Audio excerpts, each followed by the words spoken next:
Hello friend, সবাইকে স্বাগত আমার নতুন একটা ব্লগে। তোমাদেরকে অভিনন্দন।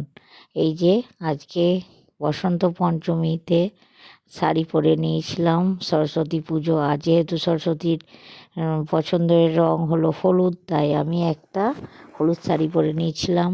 তো দেখতেই থাকো ভিডিওটা, সব কিছুই তোমাদেরকে দেখাচ্ছি। আমার সাজটা আর লুকটা তোমাদের কেমন লাগলো অবশ্যই জানাবে। এরপর আমাদের যে গ্রামে যতগুলো ঠাকুর হয়েছে, তো সেই ঠাকুরগুলোর ছবিও তোমাদেরকে ফার্স্টে শেয়ার করলাম। প্রথমে ঠাকুরের ছবিগুলো দেখবে, আর তারপরে সমস্ত প্যান্ডেল ঘুরে ঘুরে ছবিগুলো তুলেছি। তো তোমাদের ভালোই লাগবে আশা করি আমার নতুন ব্লগটা। তো তোমরা দেখতে থাকো।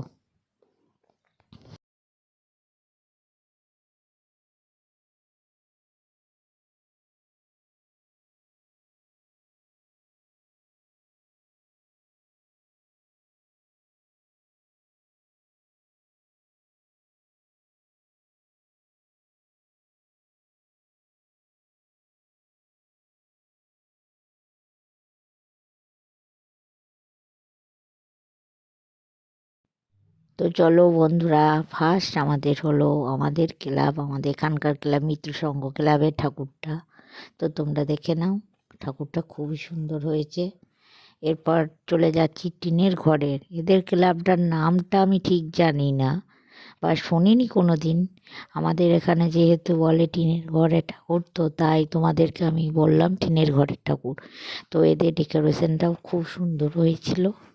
আর ঠাকুরটা, সরস্বতী ঠাকুরটা তো বলার নেই। সরস্বতীর ঠাকুরটাও খুব সুন্দর হয়েছে। এই যে দেখো সরস্বতীর মূর্তিটা তোমাদের আরও কাছে গিয়ে ভালো করে দেখালাম। সত্যি সরস্বতীর মুখটা খুব মিষ্টি। তো তোমরাই দেখে বলবে এই সরস্বতীটা সত্যি খুব সুন্দর দেখতে। তারপরে চলে এসেছিলাম আমাদের এখানে আরও একটা পাড়ার ক্লাবের ঠাকুর, ছোট ছোট ছেলেদের ঠাকুর। এরাই নিজেরাই সরস্বতীর মূর্তি বানিয়েছে। একটা ছোট ছেলে আমাদের এখানকার পাড়ার, পাশের পাড়ার একটা ছেলে তো মূর্তিটা বানিয়েছে, নিজের হাতে তৈরি করেছে।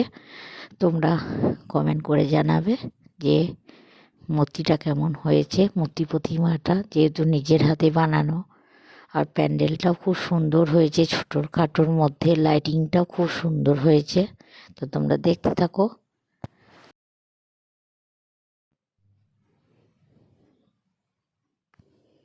তো এরপর আমরা চলে গেলাম আরও একটা ঠাকুর দেখতে, সরস্বতী। নেক্সট গন্তব্য হচ্ছে আমাদের প্রাইমারি স্কুলের কাছে মিশ্রপাড়ার ঠাকুর। তো দেখো মিশ্রপাড়ার ঠাকুরটা আমি অন্য বছর আসি না, কিন্তু এবছর এলাম দেখতে। তো দেখো এসে দেখি সত্যি লাইটিংগুলো খুব সুন্দর করেছে। আর লাইটিং যেমন সুন্দর করেছে, তার থেকে ঠাকুরটা আর প্যান্ডেলটা খুব সুন্দর হয়েছে। তো তোমরা দেখতে থাকো, এটাই আমাদের শেষ সরস্বতী ঠাকুর। তো দেখো তোমরা লাইটিংগুলো সত্যিই ভালো করেছে। আর যেহেতু রাত হয়ে গেছে, রাতের লাইটিংগুলো দেখতে খুবই সুন্দর লাগে। তো খুবই ভালো লাগছে। এই যে আমরা এবার প্যান্ডেলের মধ্যে ঢুকবো। তো বন্ধুরা দেখতেই পাচ্ছ প্যান্ডেলটা বাইরে থেকে খুবই সুন্দর করেছে। আর এই যে একটা ভাই ছিল আমাদের এখানকার পাশের ভাই। তো বন্ধুরা দেখতেই পাচ্ছ আমাদের গ্রামের সমস্ত ঠাকুরগুলাই তোমাদেরকে দেখালাম আর শেয়ার করলাম। তো তোমাদের যদি আমার ভিডিওটাও আর ব্লগটা ভালো লাগে, অবশ্যই লাইক, কমেন্ট আর শেয়ার করে দেবে। আর আমাদের এই ভালকি গ্রামের ঠাকুরগুলি কেমন হয়েছে অবশ্যই কমেন্ট করে জানাবে। এই যে এই সরস্বতীটা দেখো, এই সরস্বতীটা তো খুবই সুন্দর লাগছে। তো তোমরা অবশ্যই কমেন্ট করবে।